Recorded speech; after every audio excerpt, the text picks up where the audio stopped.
raise a glass to the past and the ladies cross the ages, fallen fathers from the motherland whose lives are on the pages. And the bard who said it best when he told us all the world's a stage.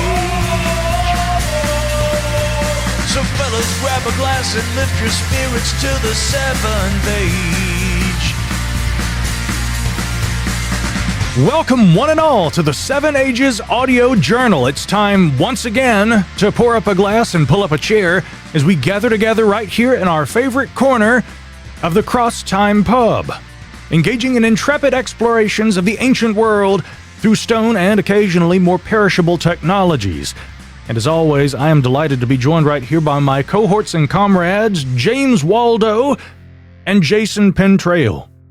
Gentlemen, brothers of the stone and of the trail, how are you, sirs? Doing great. Good evening, and I'm glad to be back. I think last time you said that I was out doing my crime-fighting superhero alter ego, and we'll just go with that. Yeah, you always are out there doing your duties to protect our streets. Jason, what about you? I know you've been doing a lot of protecting in recent days.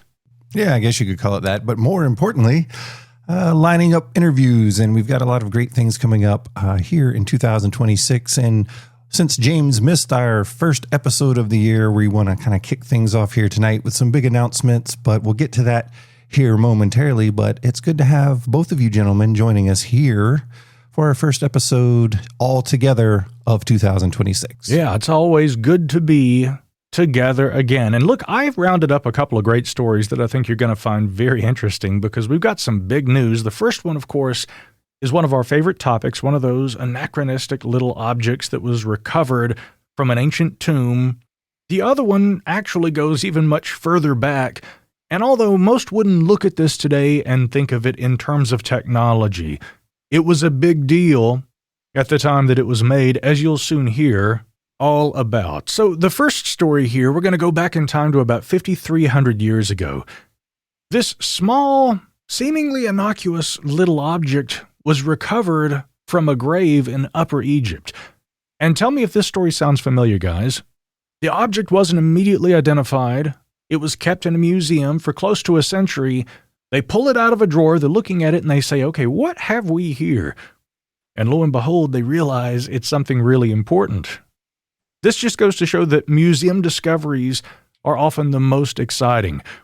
So as I recently wrote about this in an article that I did over at my other website, this little artifact, it's less than 64 millimeters across, it weighs less than 2 grams, it's crafted from copper alloy, and what it appears to be is a variety of bow drill that was created at a period much earlier than once believed. In fact, this dates back to the pre-dynastic period of Egypt. And so in a new study published in the journal Egypt and the Levant, they have now identified this little artifact recovered from grave 3932 back in the 1920s there in Upper Egypt. And again, at that time, just described as a little awl of copper with some leather thong wound around it. Yes, they now say that it is a bow drill. So this pushes back the timescales on the age and creation of this technology to a much earlier time than once thought, but it gets a little stranger than that. First, I do want to quote Dr. Martin Adler, who's a visiting fellow in Newcastle University's School of History, Classics, and Archaeology, who commented on this, and he was one of the co-authors, by the way, of the paper documenting this discovery. He said, the ancient Egyptians are famous for stone temples and painted tombs and dazzling jewelry, but behind those achievements lay practical everyday technologies that rarely survive in the archaeological record. So this is one of those instances where not only do we see a precocious technology at a much earlier time than we expected, but it could help to fill in some of the missing pieces about some of the other developments from that time, which would have included everything from like woodwork to stone shaping, maybe even some construction. certainly some decorative practices.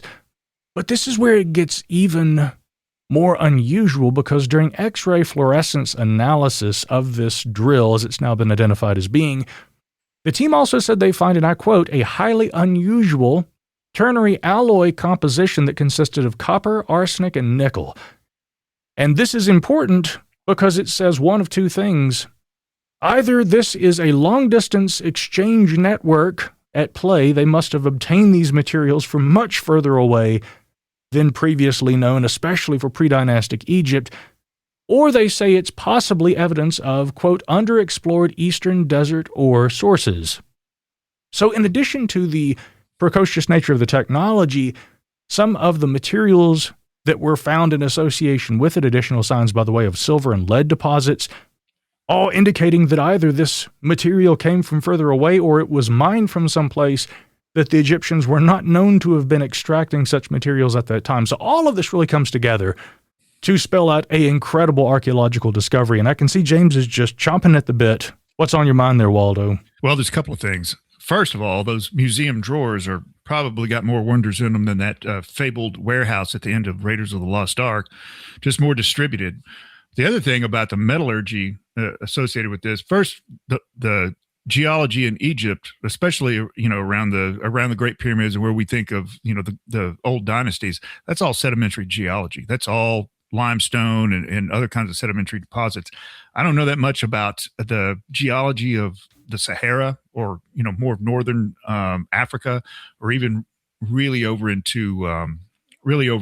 across the Red Sea, but that type of material comes from igneous geology. That comes from hard rock geology and has to be mined out someplace. It could be derivative of that and washed down from just like in the Rockies, right? We have lead deposits and copper deposits and all those mines.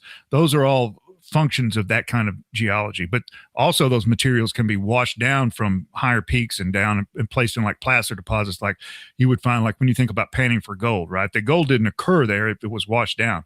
But that type of thing probably came from some type of mining operation that was not local to the area, would be my guess. Isn't that interesting? And again, that was what these researchers seemed to infer from what they found there also. And again, considering the period during which this would have occurred, around 5,300 years ago, I mean, that really is quite a discovery. So that all said, maybe we can link in the show notes. I'll try to remember to add that in for us, a link to the study so those at home can read all about this. Jason, I've got one more story here, too, before we get into some additional big news that you've been following. And this story, sir, is actually right up your alley. This involves a discovery that was crafted more than 12,000 years ago. So you, of course, know what period we're talking about. I'll also give you another clue, recovered from a cave in Oregon. So we're talking about a Clovis-era discovery, but it's not a projectile point, as most archaeological discoveries from that era are. No, this actually appears to be cordage. Now, it's extremely rare for perishable technologies like that to persist for that long, 12,000 years. Not only do we have a rare example of Clovis cordage, but it also appears to be, it's so well preserved, I should say, that it appears to be a portion of hide that was stitched together with hand-woven cord and may represent the earliest known example of sewing in the Americas. Now, this is fascinating because think about this. We often have these ideas, and we've heard Dr. James Adovasio and others talk about this when we've attended lectures he's given. We have these ideas in our mind, these romanticized images of what the Clovis people looked like, what they wore, what they ate. I mean, we do know a few of these things. We have very good evidence that they hunted, bison antiquus and, the woolly mammoth, other things too, other Pleistocene megafauna.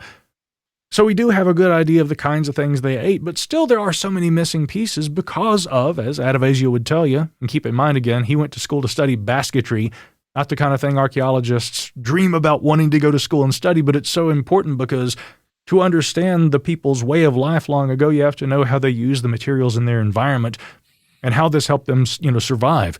So the discovery of apparent sewing or sewn together hides gives us a very good idea of the kinds of technologies that these people had at that time and why they would have used them. Now think about this too. This is coinciding roughly with that period, of course, that has remained long of interest to us, the Younger Dryas. And so these people had to cover themselves up. They were having to be able to don clothing And so this might be the earliest evidence that we know of. I'm sure, of course, it existed before this, and they would have had to have been able to warm themselves in other ways, but this is the first known evidence of sewing in the Americas right around the time when people would have needed it there at the end of the Pleistocene. So what was the environment in which this material was preserved? So the actual location is called Cougar Mountain Cave. It is a rock shelter. So again, a nod to our visits to places like Meadowcroft and others. And so it's not really surprising that they're in Oregon's Great Basin, which is actually a very arid location. That aridity probably helped to preserve this object, but you add the fact that it was in a rock shelter. That's part of what was going on there. That's what led to the circumstances that preserved it. Wow, that's like a lottery win. And one other thing, I've met Dr. Adavazio, we both have a couple of times, and he never really struck me as the kind of guy that would go to school for basketry. Yeah, but again, that's the whole thing. Being a lithic expert is what archaeologists all think they want to do. To be able to understand the nuances of these perishable technologies is to fill in those missing pieces in the archaeological record that we normally don't get to see. Now, Jason, I've really got to get your perspective on this because we've got imagery of this, and in fact, I'll have a link to an article where people can see this themselves as well as the journal article discussing it. But what does it make you think of when you look at this and you get this rare glimpse at the way of life of these people who we have spent years, we here, team members of Seven Ages, collectively studying?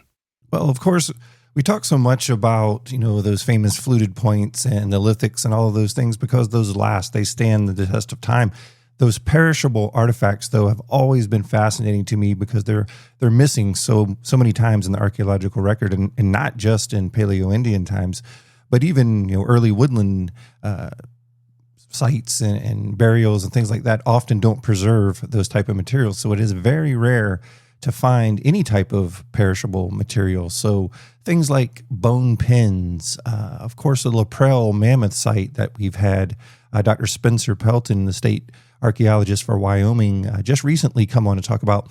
One of the things they found there was those fine bone needles. So it kind of goes hand in hand with what you're talking about with this discovery.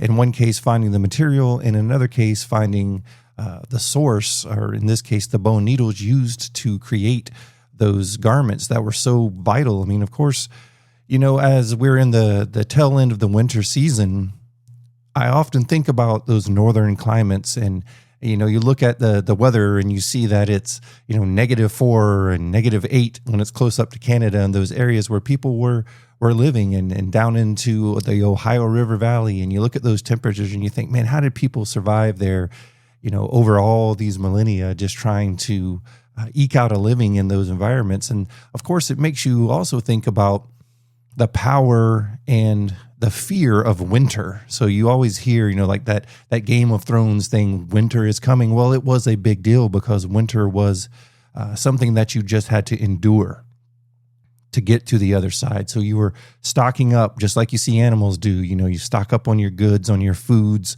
on your perishable things, and you just try to make it through till the spring. And so it's really part of the human story, but to find something like that so tangible, something you can actually touch and see the fibers and the cordage and have a better understanding of how did they make this, what materials were they using to make this, that really fills in a lot of the gaps when it comes to our understanding of earlier cultures. So anytime you can find a material, a textile, any type of fabric, bone needles, it's those fine little details that really help you fill in those gray areas of cultures. And I think it's fascinating. And of course, those caves and those arid areas are known to produce such artifacts. And we just hope that archaeology can continue to add to the story over the years.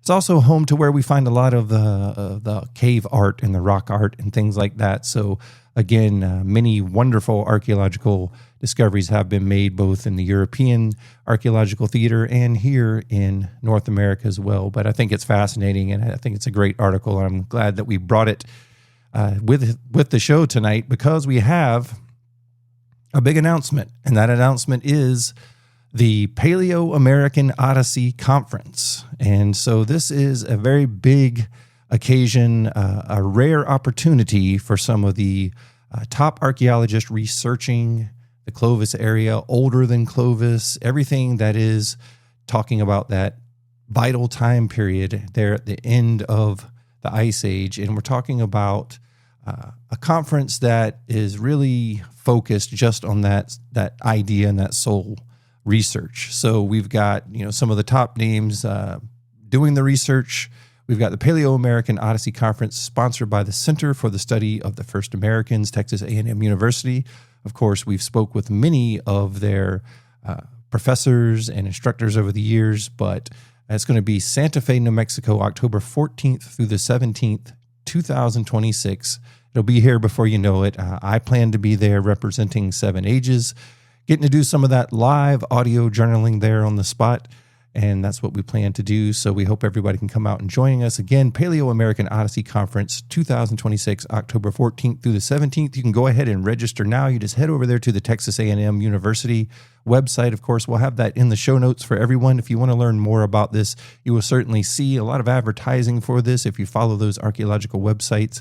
And you're going to see a lot of people talking about it. We're already seeing quite a bit of chatter on the archaeological forums. Everybody's getting excited and geared up for this one. It will be a big one.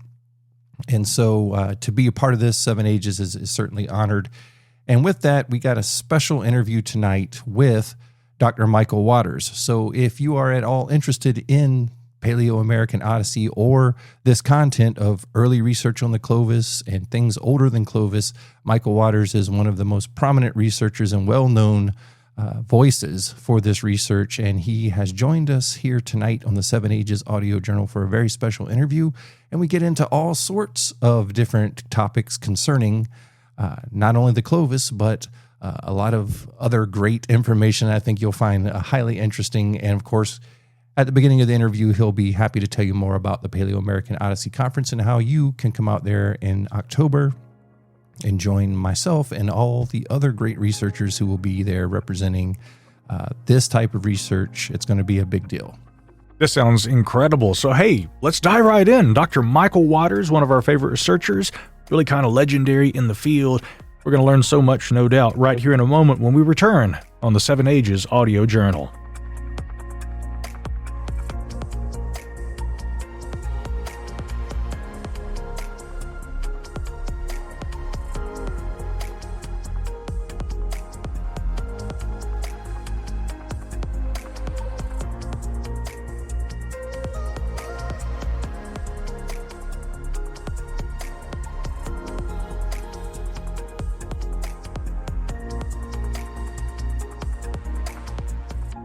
Tonight on the 7AJs audio journal, we welcome Dr. Michael Waters, who is the director of the Center for the Study of First Americans and the executive director of the North Star Archaeological Research Program.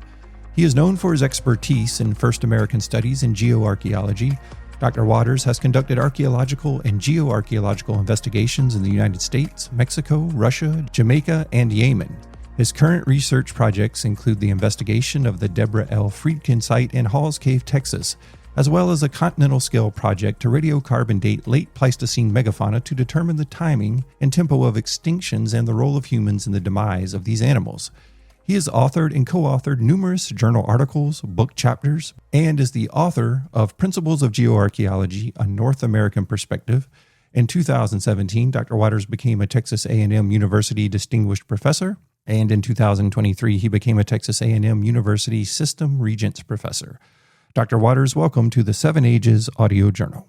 Well, it's a pleasure to be here, and thank you for inviting me. Well, it's our pleasure. Again, you were one of those highlight guests that we've wanted to have on the show for quite a while, so we're happy that you are here. But you come with great news as well, and that is the Paleo Odyssey Conference 2026. Now, we originally saw this conference take place back in 2013, but we have an updated version heading your way October 14th through the 17th at the Santa Fe Convention Center in Santa Fe, New Mexico, something that we are very much looking forward to. I will be there representing 7AJs, and we think it's going to be the highlight of our year, certainly for everyone involved in these studies. So thank you once again for being a part of that. And tell us a little bit more about the 2026 conference. Yeah, every 10 to 15 years, the center organizes a conference about the peopling of the Americas, the people that first entered the continent during the last ice age. And we try to understand or try to investigate the different aspects of those people, where they came from, who they were when they got here, and how they explored and settled the continent. And so every 10 to 15 years, we have the Paleo-American Odyssey Conference, and it's going to be a regular thing. But what we try to do is summarize, what is known about the first Americans, what was learned over the last 10 to 15 years. And this last 10 or 15 years, we've learned a lot. It also energizes the field, helps people make new connections in the field to work on various projects. And also, too, it helps establish new research directions in our field. And then, of course, more importantly, too, we want to engage the public as well as the avocational archaeological community. So it's a conference for everyone, from archaeologists to geologists to the public to avocational archaeologists and students. Well, I think that's great. And, oftentimes these things are not always open to the public. So this is a rare case. You're able to go and partake and meet some of these folks that are doing this incredible research all across the country. Again, Santa Fe, New Mexico, October 14th through the 17th of 2026. We're very much looking forward to seeing that. Now, at the conference itself, there at the convention center, it's spanned over 3 days. So what can people expect when they come to the conference? Obviously, there's going to be presentations and lectures, but at the heart of the conference, what kind of differentiates it from other archaeological conferences? What the difference is its focus. We focus on the interdisciplinary study of the first people that came to the Americas and update everyone as to where we are now in the field and where the exciting research is taking place. So, over those 3 days, we'll have 34 lectures from distinguished scholars, and we'll cover everything from the genetics of, the prehistoric humans that occupied the Americas and came to the Americas. We'll look at their dogs that they brought, the genetics of the dogs that they brought with them. We'll look at the archaeology of Beringia. Which routes did people take to the Americas? We'll talk about the earliest occupation of the Americas, as well as, Clovis, Western stemmed, and fishtail point traditions, and then also Pleistocene extinctions and what happened at the terminal Pleistocene. And then, of course, a discussion of what's in the future and new frontiers that we should be taking a look at. In addition to those presentations, we're going to have poster sessions every night. And we hope to have about 200 posters every night for people to kind of pick and choose what they want to go learn about. And this will be a great time to mix and mingle and talk to the speakers, talk to the presenters of the posters, and basically have a good time. In 2013, we had about 1,100 people come, and it was kind of an even split between, the professional community and their students, and also, as I say, the interested public and the avocational archaeologists. Yeah, what an opportunity for all of us who love this subject. And, that is the bread and butter of what we do here at 7AJ. So we are extremely excited about this. Again, this is in coordination with the Center for the Study of the First Americans. Tell us a little bit about that center and the role that it's played over the years there at Texas A&M University. Yeah, the center began back at the University of Maine. Rob Bonnickson established the center back in the 1980s. And the center started there, and then it moved to Oregon State, and it came to Texas A&M University in the early 2000s. The center's focus has always been several things. It's been, teaching students and training them to be the next kind of archaeologists that study the first Americans. We're also interested in public outreach, and that's why we do conferences and book series and Mammoth Trumpet, and professional outreach for the same reasons. And in addition to that, we do our own research into the first Americans. So we currently have myself working on early sites. We've got Jesse Halligan, who's working on underwater archaeological sites, which are early in Florida and elsewhere, and Kurt Rademacher, who works on early archaeological sites in Peru and Colombia.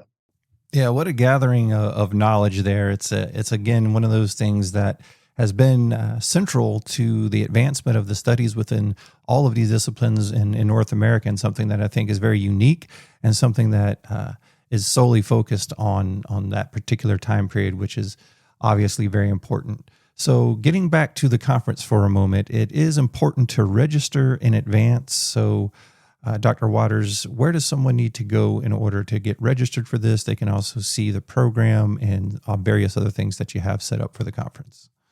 Yeah, it's easy to find. It's set up on the center website. Our center website is www.centerfirstamericans.com. And however, if you just Google Paleo-American Odyssey 2026, it'll come right up.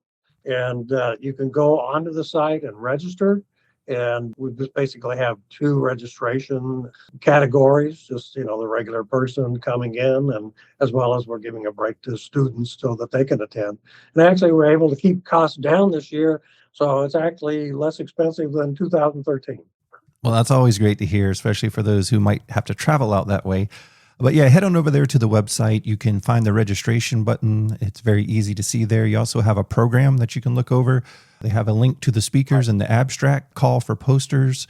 We have our poster presenters and abstract. That's going to be a great time there after the day's events. Special hotel discounts, and of course, a little bit about the convention center there at Santa Fe, all over there on the Texas A&M website. So head on over there, check out what they have, and make sure you make every effort to get out and support these conferences. It's very important that we have these events that we can get together, meet each other face to face, and learn from each other. So with that being said, that tease of that Paleo-American Odyssey has been one of the main subjects that we have covered here on the podcast for the last 8-9 years that we've been doing the show. And with that being said, Dr. Waters, you have been involved with this since the beginning of your career in various shapes and forms, and you've done so much research. You've been behind so many of the papers and books that have came out over the years.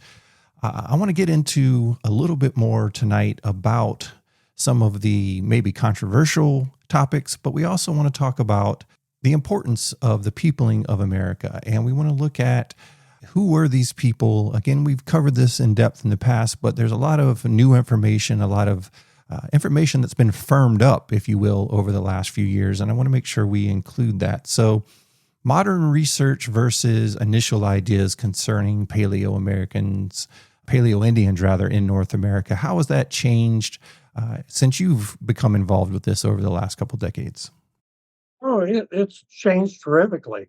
If you kind of look at the history of Paleo-Indian research, and I'll tell you where I came in, if you ask an archaeologist back in 1925, how long had people been in the Americas, he'd say about 6,000 years. But that all changed this year, 100 years ago, in 1926, 1927, with the discovery of Folsom, pushing back humans to about 10,000 years ago on the continent.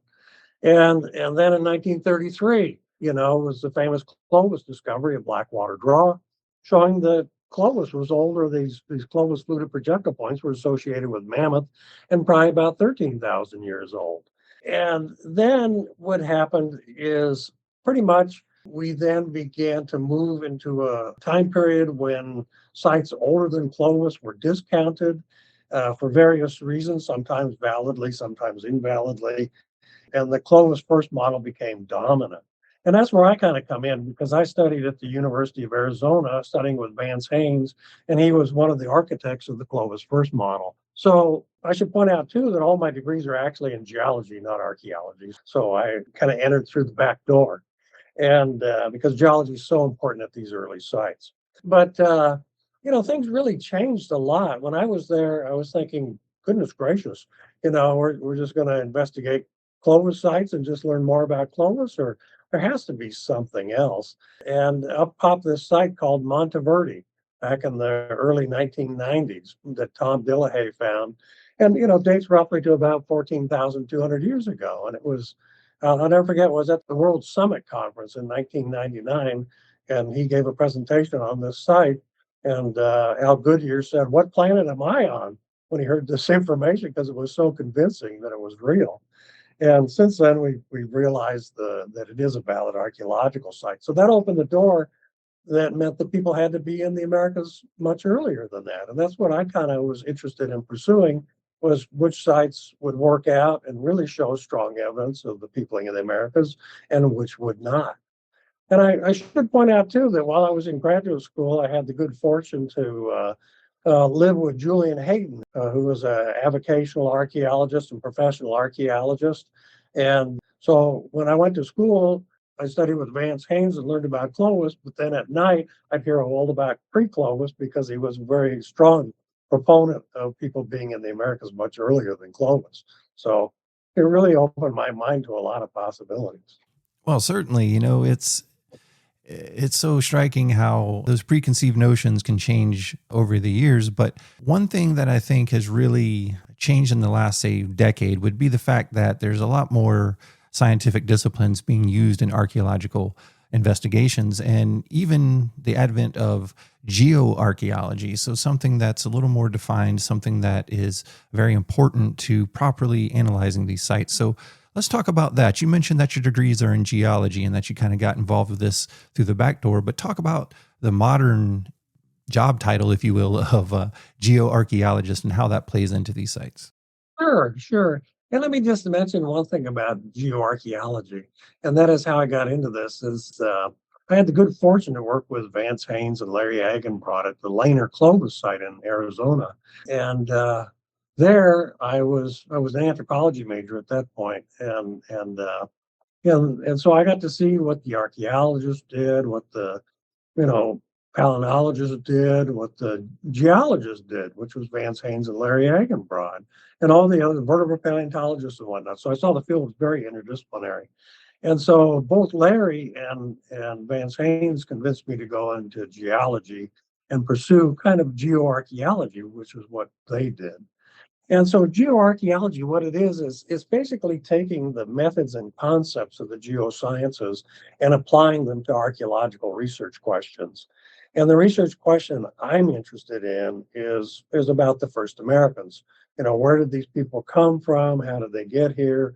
Which is a lot of geology involved. And if you think about evaluating archaeological sites as to whether they present strong, credible evidence, it's you have to have clear human-made artifacts. They have to be in a strong geological context, and they have to be properly dated. Okay, and if you start thinking about that, properly dated, that's the role of geochronology. It has to be in a geological context. And again, geology, stratigraphy, site formation issues. And then, of course, whether it's an artifact or not, in some cases, that's a geological question as well, and can help figure that out. But it's so the reason I went into geoarchaeology was because I saw that I'm interested in the first Americans, but the greatest impact could be made by really understanding, the where to look for these sites using geological predictive models, and then how to evaluate these sites to make sure that they are in a secure geological context, and then use various dating techniques to properly date them so we can place them as an important data point on the map, or we can discard them and not consider them. Yes, that's always an option for sure, but the work has to be done nonetheless. And Dr. Waters, I think we would be remiss if we don't talk about some of the sites that you've been involved with personally, where you've really been able to focus on the geology and really see the stratigraphy and how it's laid out. I think that's really important to the story here. So if you don't mind, tell us a little bit about sites like Buttermilk Creek, Debra L. Friedkin, and some of your experiences that you've had at those sites. Oh, yeah, yeah. We spent 10 years excavating at the Debra L. Friedkin site in central Texas. And it's a really interesting locality. It's in a floodplain setting. And there was really no internal stratigraphy like most open air sites in Texas. And so you had to excavate very carefully through the archaeological site. And when we did this, what we found was, at the top we had late prehistoric artifacts, and then below that we had late archaic artifacts, going into the early archaic, then into the late Paleo-Indian, followed by a Folsom layer and then a Clovis layer, and then artifacts beneath it. But, you always have to, whenever you excavate a site, you always have to be doubting yourself and be your harshest critic. So you have to keep saying, okay, this I've got this nice cultural sequence within this floodplain setting. Does it hold up to scientific scrutiny? So you start investigating, how did the site get buried and how did this material get buried over time? You start looking at rates of deposition and how they changed over time, and does this match rates of deposition in other places like Hall's Cave or perhaps the fluvial systems close by? And then At the Friedkin site, we couldn't use conventional radiocarbon dating because of the fact that there was no collagen left in the bone that we had, but also, too, there was no charcoal. So as a consequence, we had to turn to luminescence dating. And so we were able then to luminescence age the archaeological site. And when we did this, we did it in columns so that we could make correlations from one part of the site to the next. I think we have about 80 or 90 luminescence ages, and they all would correlate with one another and tell the same story repeatedly over time. And they would also, the ages that we got would match the ages that were known for those archaeological components I just mentioned. So with that and studying everything from the micromorphology to the processes of deposition at that site, it was pretty clear that that material was in situ. And the surprise thing at the bottom was when we did eventually find a complete projectile point, instead of being a lanceolate projectile point, it was a stemmed projectile point. And I was kind of perplexed at first, but yet then after I thought about it, it kind of made sense because there was all this early stem point material starting to show up at Paisley Cave, and elsewhere in the Intermountain West. So I thought, it is what it is, and you just have to accept it because it's the data.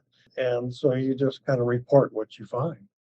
You talk about that stemmed point, and immediately my mind goes to a site like maybe Cooper's Ferry with Lauren Davis. Is that the same type of point that you're seeing there, or are there differences? It's pretty similar. I mean, they're stemmed projectile points, not lanceolate projectile points like a Clovis projectile point. And so Lauren Davis's site is about 15,700 years old, maybe 16,000 years old. Ours is about 15,500 years old. And even though they might not match one to one, they still have that stemmed form. So they have a blade on them, come in on the sides, and then there's a stem. So there's an obvious connection between Cooper's Ferry and probably Paisley Caves and the Friedkin site. And it probably represents, early people, moving south rapidly, probably entering somewhere along the coast, and then heading inland where Cooper's Ferry is located, and then starting to explore the continent and eventually making their way to Texas, maybe 500, 250 years after they were at the Cooper's Ferry site.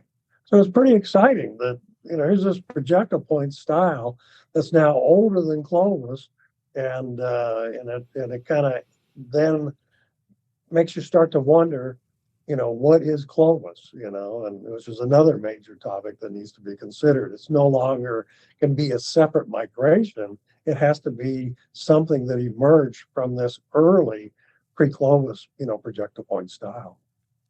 Yeah, it is certainly strange. The fluted points of the Clovis have long been the center of discussions and controversy because they're so unusual. They're difficult to make when you compare it to something like a stemmed point. So going from a stemmed to a fluted point to later in the early archaic, more notched style points. So we see this progression, if you will, but the Clovis point itself is so unusual. And of course, we have Folsom a little bit later too, which is also another, fluted type point that is very difficult to make, easy to break when you're manufacturing these things. So talk about that for a moment. What is the prevailing opinion today of stemmed points into these lanceolate style points that we see with Clovis? I know that over the years, there's been controversy over what the flutes were for, how they were used, but just the style of the point itself is strange enough. It's very enigmatic. So what are the thoughts on that? Yeah, that's a good question. The origin of Clovis remains unknown.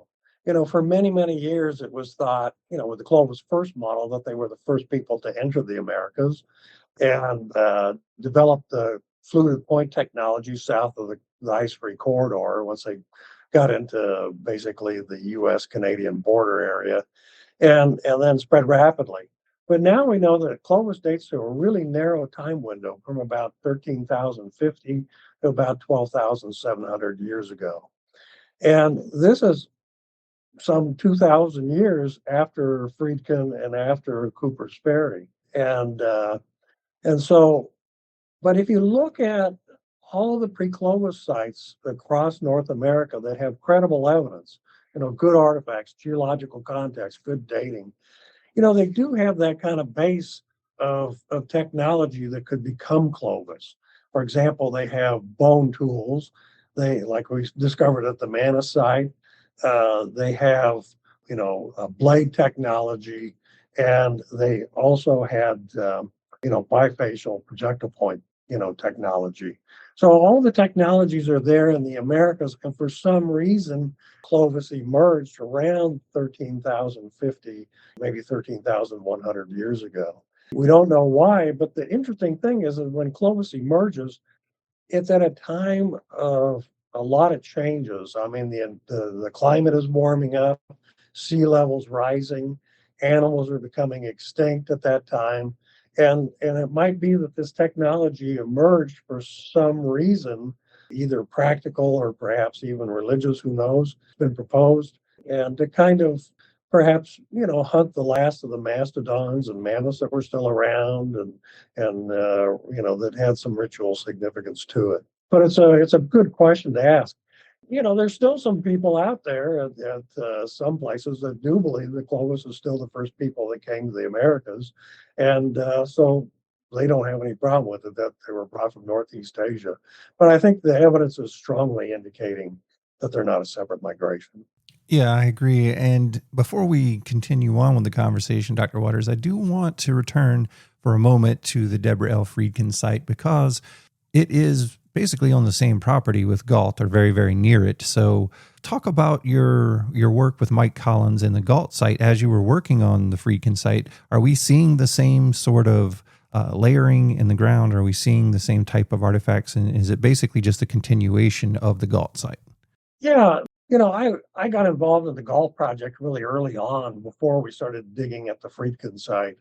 And before that time period, the Galt site was one huge piece of property, kind of coming down, stretching all the way down to where the Friedkin site is located. But eventually it got divvied up and split up into different properties. So we ended up working on the Friedkin site.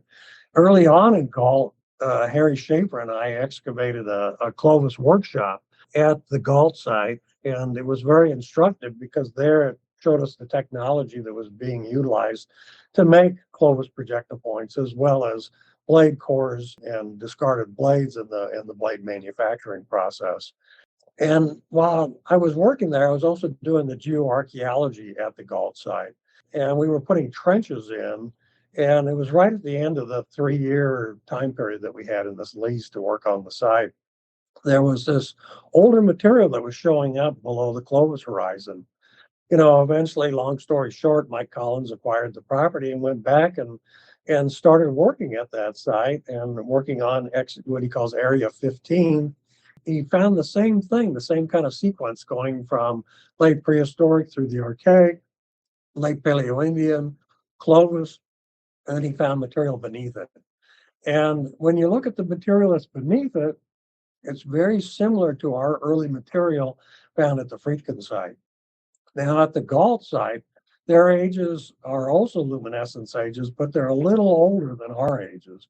And so we still need to kind of reconcile, his older ages with our younger ages. And by younger, I mean ours are like 15 or 16,000 years ago, and his are like at 20,000 years ago. So, so I think that's what the situation is just, an adjustment in chronology will take care of that problem.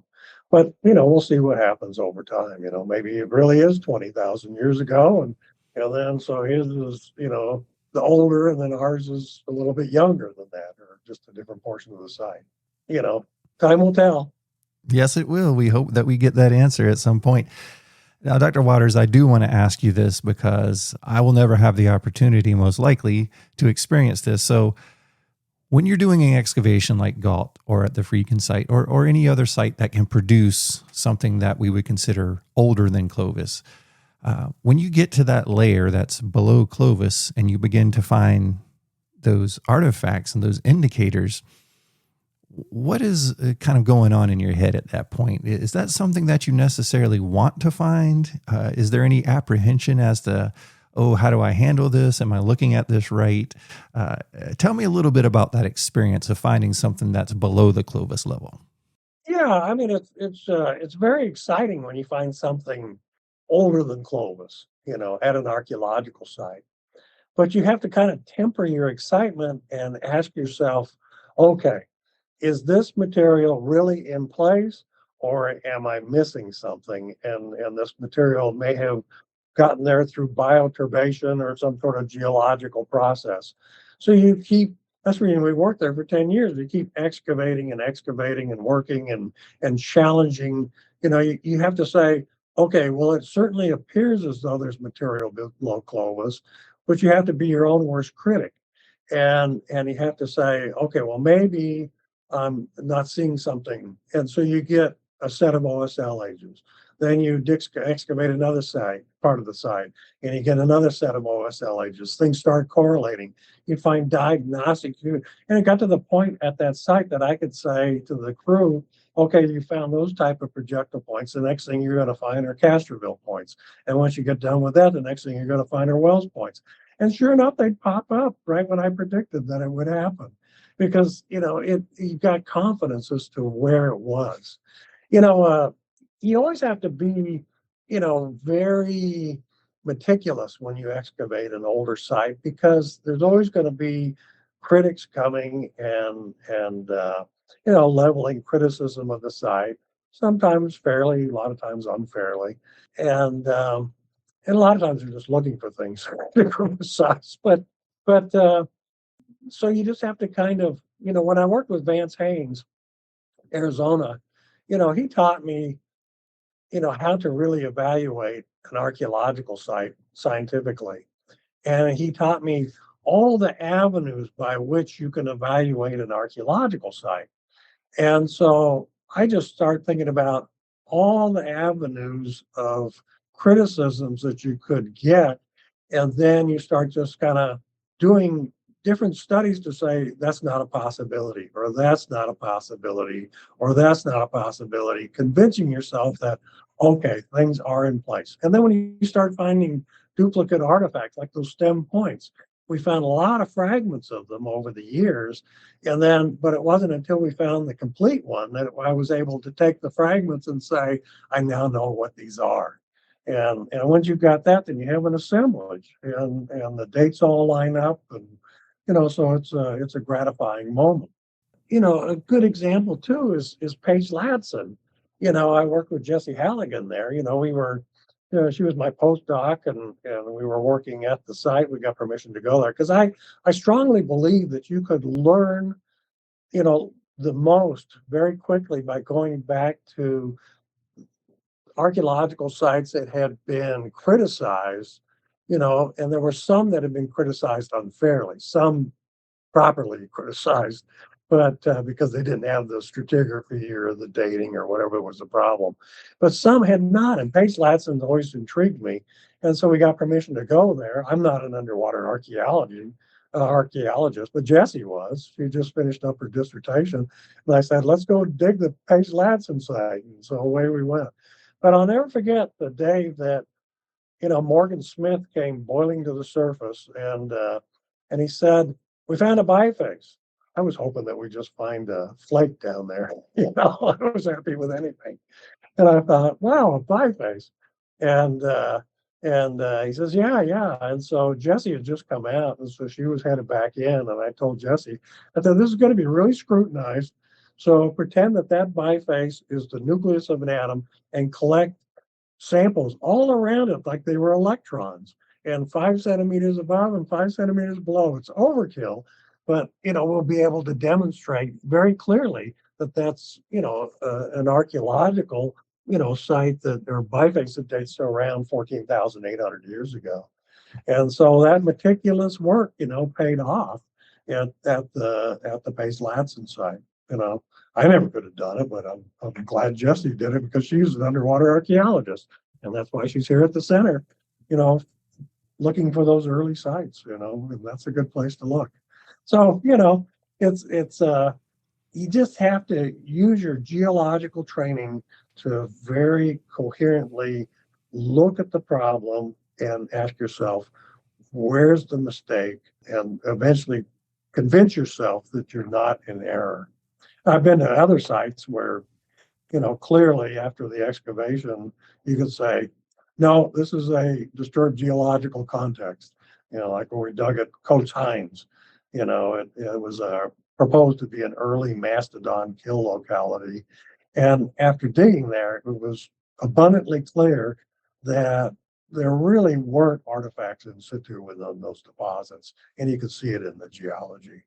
So again, every site's different. You have to be evaluating it, and that's why, in my mind, the sites that I believe as being older than Clovis, I've seen them myself. I've seen the geology. I've seen the dates or been involved in the dating in some cases, and I can clearly, say I think those sites, in my opinion, based on the evidence, they're really valid pre-Clovis archaeological sites. And Dr. Waters, in your opinion, what would you say are basically the smoking gun of those sites? Which are the best sites that you can discuss that really have that context? The best sites, I'd have to say, are the Cooper's Ferry site, roughly 16,000 years ago, the Friedkin site, the Hebier site about 14,800 years ago in Wisconsin, the Pays-Lassen site, of course, 14,600 years ago. Schaefer site in Wisconsin, again, a mammoth kill locality, a butchery locality. Paisley Caves, without a question, about 14,100 years ago. And the Manus site, which is about 13,900 years ago. And because, there's another one, Manus, I went back to that site because I was always intrigued with that site since I was a graduate student. So I called up Carl Gustafson, who had excavated the site, and I said, Carl, do you have that specimen? He says, yes, I have it here at the house. I'm retired. And I said, well, can we study it? This is what I want to do. And he said, sure, I'll mail it to you. So I mailed it to me, I got it in the mail. I was nervous, until it showed up. And then so we looked at it every which way, and did CT scanning and everything else. And it was clearly a bone projectile point that was embedded in the rib of the mastodon. And there's no other explanation. I mean, people have proposed that a backhoe injected it. Well, if that were the case, you'd have dirt inside the wound. The wound wouldn't have healed up. It would also be loose. You wouldn't have the root etching on it that you do. It's on the bone. Other people said, oh, it was elephants fighting one another. Well, that can't be because the rib that it was in was not broken. And besides that, when we reconstructed the piece of bone itself, you could argue, okay, well, it's actually just a piece of bone that came from the mastodon that got injected there.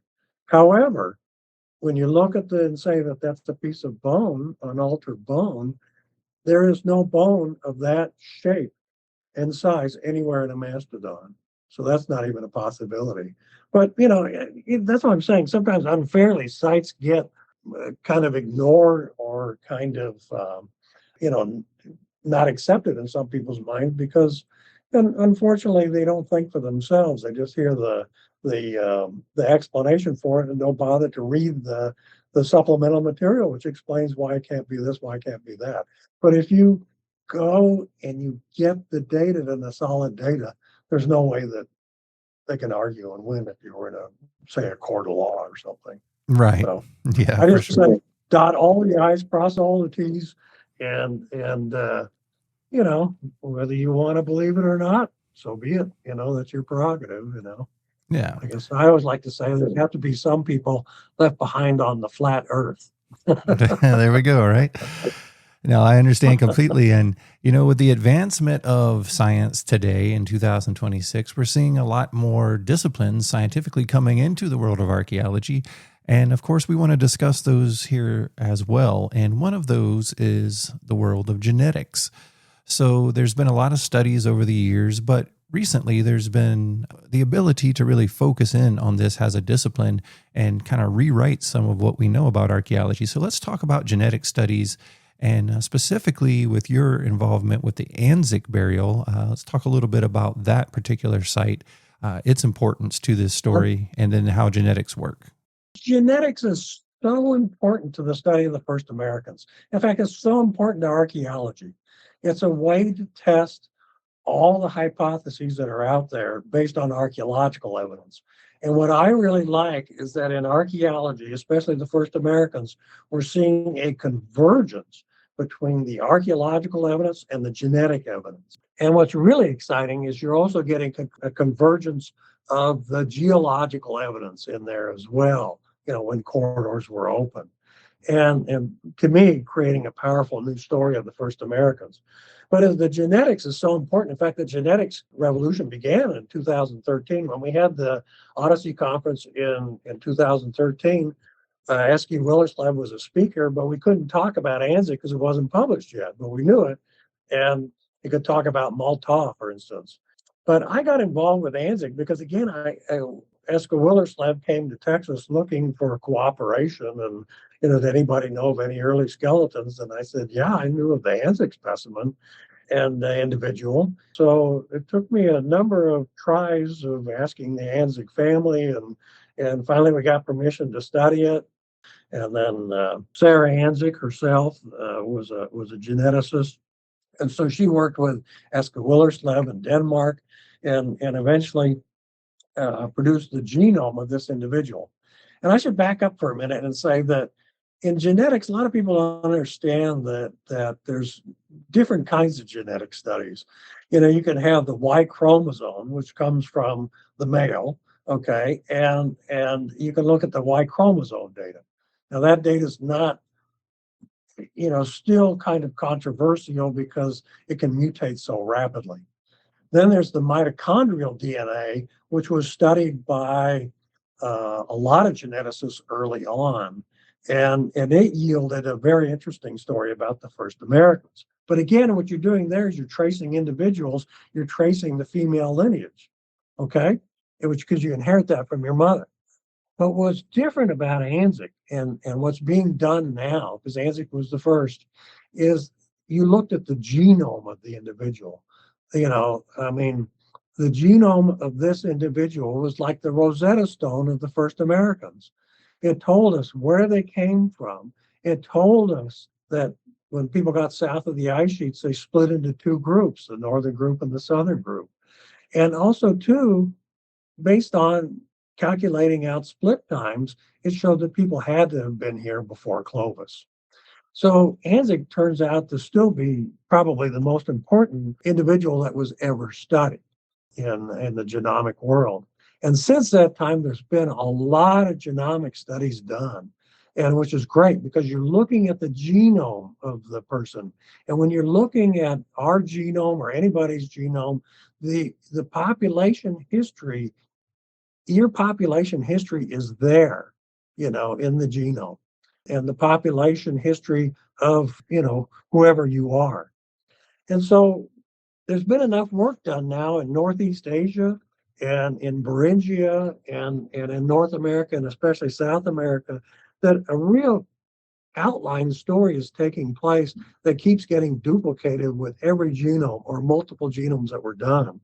And that is that the first Americans began somewhere in Northeast Asia, and it was a combination of ancestral East Asians kind of mixing with a group known as ancient Northern Siberians around 23,000 years ago. And from that, they produced ancient Paleo-Siberians that remain in Siberia. But that ancestral Native American population started crossing over into the Americas once it was developed. And you see a very important split time taking place sometime 20,000, 23,000 years ago, where the ancestral Native American population branches off, and from that comes ancient Beringians. Then these are the people that stayed up in Beringia. And that happened around 20,000 years ago. But it was that ancestral Native American population that continued to move and moved down to the south. There were some other splits that took place along the line, Big Bar, maybe the Blackfeet. But they got south of the ice sheets, according to genetic estimates, at roughly around 16,000 years ago. Okay, that's pretty amazing.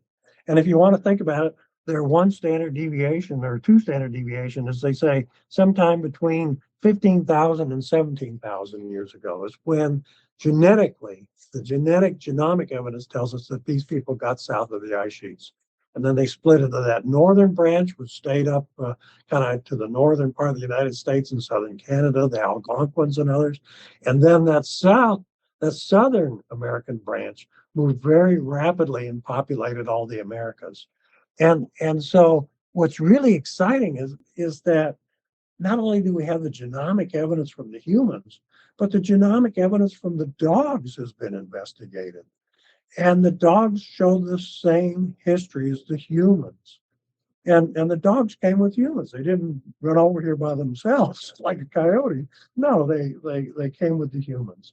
And so you have this really strong genetic story, which is meshing with the archaeological data. Genetic evidence says somewhere between 17 and 15,000 years ago, people got south of the ice sheets. What's the archaeological evidence showing us? 15 to 16,000 years ago. And then, even how the story's changing. Before, we used to think that people came through the ice-free corridor. Now we know with the archaeological evidence meshing with the genomic evidence that they had to have come by the Pacific coastal route, because it opened up when? About 17 to 16,500 years ago. Because the inland corridor didn't open up to about 13,500 years ago. So if genetics and archaeology are telling us that people got south of the ice sheets, by that early time, the only route they could have gone was the Pacific. So what's really cool and really exciting and neat is this convergence of geological data, genetic data, and archaeological data to tell us the same thing, that people were here really early on. And it's an exciting time to be in this field. I would say so. That's the type of thing that we're looking for. That's the type of evidence that's irrefutable and that can really help you understand and fill in the gaps in those conversations. Even what you just said, the movement through water routes, that itself was controversial for many years. There was the strong opposition to watercraft for some reason, even though it's always been a typical way for moving about on the land. So all of these things have had their time and place in the story of the peopling of Americas, but it's why this conference is so important. Now, there is a plethora of great guests coming. It's going to be 3 action-packed days. There's going to be so much going on. And then, of course, the posters in the evening after the main presentations. It's really going to be something special and something that I think everybody interested in this is going to want to take part in. Again, you can find out more information at the Texas A&M University site. Of course, we're going to include all of those links in the show notes, so you can just go to the show notes, click right there. We'll get you over to the registration and make sure that you can be a part of this. We've been speaking tonight with Dr. Michael Waters, again, the director of the Center for the Study of First Americans and the executive director of the North Star Archaeological Research Program. So once again, we thank you for being here, Dr. Waters. This is a real pleasure. We hope to have you back in the future. And we'd also want to point out that in the coming months, we're going to have other guests coming on the show to talk about the conference and as well as some of their personal research and things that you might get some hints about that you'll find when you get to the conference. So once again, Dr. Waters, thank you for being here. Well, it's been a great pleasure. Thank you for inviting me. I really enjoyed it. Always fun to talk about the first Americans.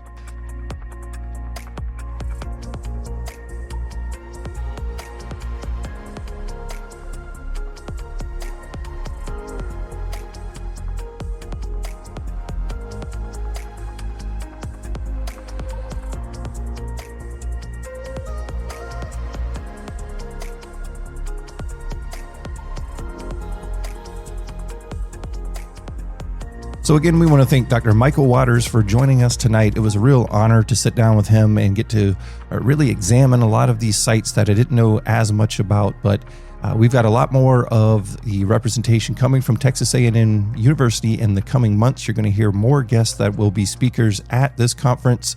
We're going to keep bringing it to you here on the 7AGES Audio Journal. So a big thank you to Dr. Michael Waters and all of the staff and team there at Texas A&M University for the Center for the Study of the First Americans. Absolutely. Michael Waters is such a legend, Jason. I remember the first time that you and I were sitting there at the table, we were diving into all these books about the Paleo-Indian Americas, and we had found a peculiar artifact in one of those books. It was what appeared to be a red stone, as they're known in the Southeast, Gainey Points in other parts of the United States. They're actually known by other names beyond that in different regions. But morphologically, they're essentially the same thing. And we found that in this book about the Gault site. And I believe you emailed Michael Waters, didn't you? I did indeed. And his response was, it is what it is. And he's right. Oftentimes you can't always explain these things. There's these outliers, there's strange things. Of course, you never know what it is that you necessarily have until you look at a site holistically. And as he talked about in the interview, a lot of these sites, are better established than others, but it's one of those things. Sometimes you just get that bizarre artifact, and that was one of those cases that just really kind of fit into a different category. But again, making these sites all the more interesting. Absolutely, James. We might just have to make a road trip with Jason and go out there in October. It sounds like. Yeah, I was just sitting here doing the Google map from Little Rock to Santa Fe, and I thought, I'm kind of overdue for a good road trip, and there's a lot to see out west that besides the conference. And as I said earlier off the mic, might be a good side quest for us to explore. Indeed. I am right there with you. So I'll just have to check my schedule and we will see what's going on. But of course, as far as schedules go, you can always rest assured that there will be additional shows from the three of us available there at 7ages.org. Be sure and also check us out on Facebook and also our Patreon page where you can get access to the Green Dragon Book Club and also the additional podcast, Digging Deeper. There's always a little something else from some of the team members here. We're all kind of going in different directions these days, a little more geographically displaced than we were at one time, so it would be good to get the band back together again. But guys, speaking of getting back together again, right now I wonder if you would join me at the Crosstime Pub here, and perhaps we can pour up just one more pint. What say ye? I say let's do it. I've got to have one more drink before I go back out for more crime fighting. I love it. Yes, this man, his work is never done. So that's going to wrap things up for right now. We will have information about everything we discussed there in the show notes for you. In the meantime, of course, we look forward to seeing you next time. On behalf of Jason Pentrail, James Waldo, and yours truly, Micah Hanks, we are the 7 Ages Research Associates, and we'll catch you again next time right here on the 7 Ages Audio Journal.